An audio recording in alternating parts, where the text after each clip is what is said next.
اول شپه په تراویح کې د ځوانان ته وویله مال مازګر مزغلی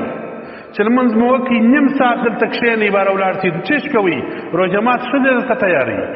که ته هغه درته کوي چې کور ته ورځې جوړ سترخان ته ورځې دا یوه د روژې میاشت نه مازګر دلته کښېنئ زه به لمونځ در شروع کړم دا که کښېنستل دا نور خلک ځغلي را ځوانان چې دا ماز سلام یې وګرځوي ټوله ځغلي پر روډ باندې کښېني د روډ سیل کې ننداره کوي په خلکو کې غیبتونه کوي درواغ و رښتیا وایي مجلسونه جوړ ما کتاب ورته وکتې خدای د دې مازګر چې مې د دې هلته وکته چې سلام مې ګرځولی نو ټول سره ولاړ شول بس مې کتاب نه دی راخستی پرې مې شوی نه مې دی کړی بس قصد مې وکړي مال نه کو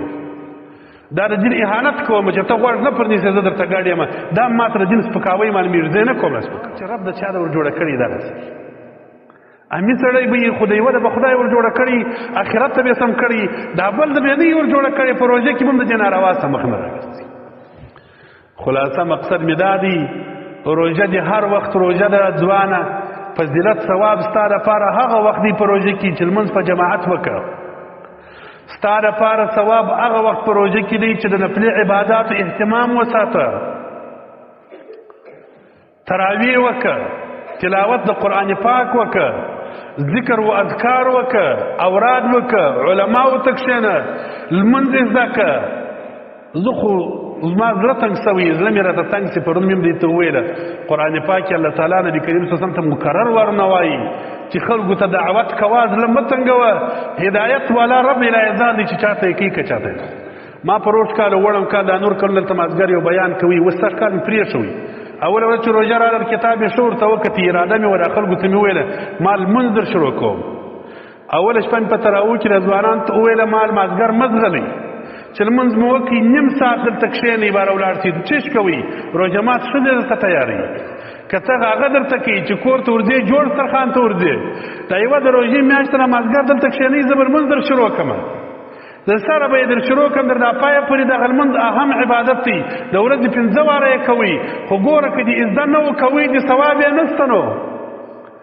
که دې یو ټکی غلط وایې معنا یې غلطېدله د لمانځه ثواب دې ګرده ولاړئ لمونځ یې زده کړه نو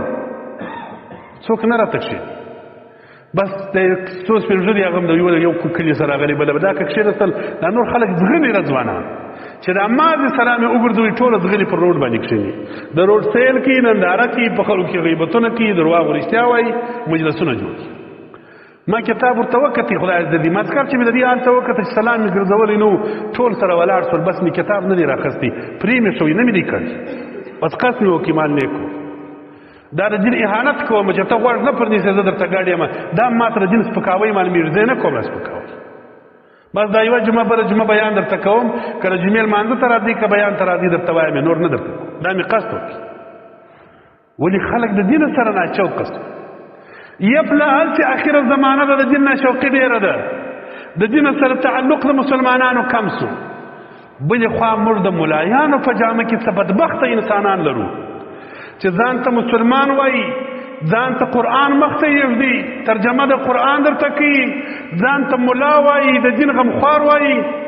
خو په حقیقت کې نه ملا دی نه په حقیقت کې د قرآن متابع دی